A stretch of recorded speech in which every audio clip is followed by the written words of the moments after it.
C'est la traditionnelle partie de jeux de société du week-end pour cette famille habitant Orléans. Et on peut te donner un coup de main si tu veux, prendre le joker là.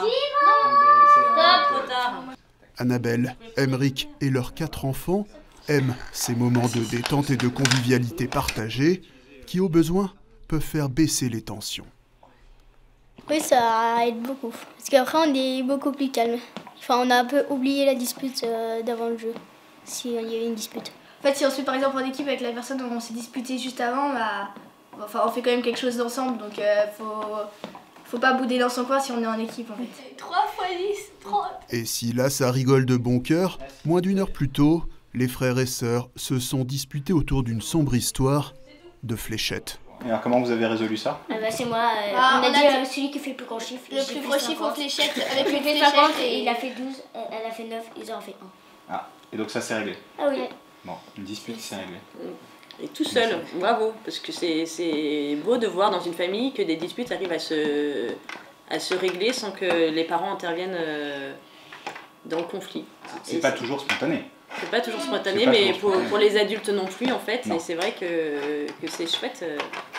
Parce que je sais pas si vous aimez pardonner tout de suite. Généralement non. quand on vous demande... Non, pas du tout. Non. Et alors pourquoi pas du tout? Je sais pas, tu me donnes pas envie. Ça ne donne pas envie? Et alors c'est quand? Alors quand est-ce que tu as envie de demander pardon? Je sais pas.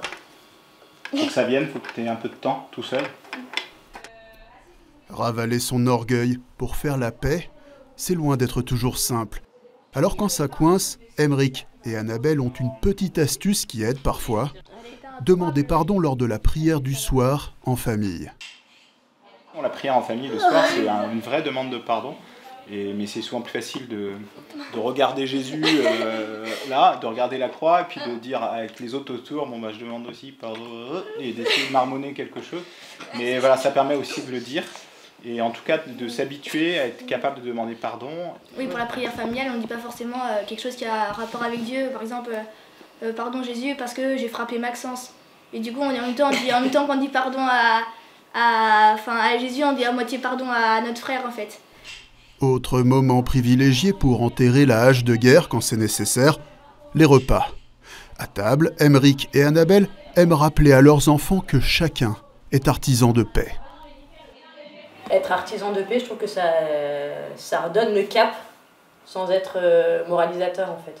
Et souvent ça marche bien parce que c'est artisan de paix, ça veut dire qu'on est acteur, on n'est pas passif. En fait, on est chacun, tous acteurs de la paix dans la famille. Dans l'Église, le 1er janvier, c'est la journée mondiale de prière pour la paix. Je pense qu'il est bon du coup de réfléchir comment vivre la paix. Comment, non pas, j'allais dire, faire la paix en famille, mais vouloir la paix. Car c'est une question de volonté. La paix est un cadeau. Du reste, dans l'Évangile, gloire à Dieu, paix aux hommes, c'est bien aimé. La paix nous est donnée. Et ce qui nous revient, c'est de vouloir. C'est pas toujours simple en famille, entre frères et sœurs. C'est plus facile de donner à l'extérieur un genre, parce qu'on aime bien le regard qu'on porte sur nous. En famille, ce regard-là, il tombe. Et donc, il y a une exigence plus forte. Bien sûr qu'on va castagner, frères et sœurs, mais on va aussi se réconcilier parce qu'on a une volonté de faire la paix. On construit la paix, on reçoit la paix. Et on peut s'aider. On peut s'aider comment? Eh bien, par un regard de bienveillance, par un regard de pardon, par un regard d'excuse, par différentes attitudes qui font que, d'une certaine manière, toutes nos crispations inévitables, on va les positiver.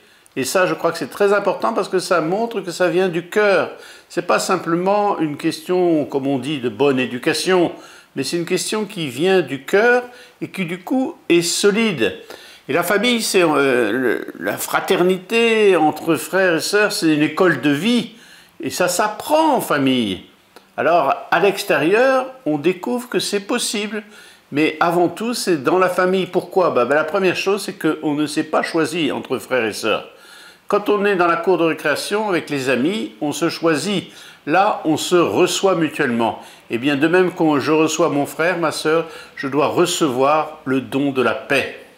Je pense que pour qu'il y ait la paix entre frères et sœurs, il faut aussi que les parents acceptent de jouer un peu les soldats de l'ONU, hein, les gardiens de la paix. C'est-à-dire qu'ils disent de temps en temps, mais calmez-vous les gars, mais écoutez, réconciliez-vous. Parce que pour les enfants, l'exemple vient aussi de ce à quoi ils sont appelés.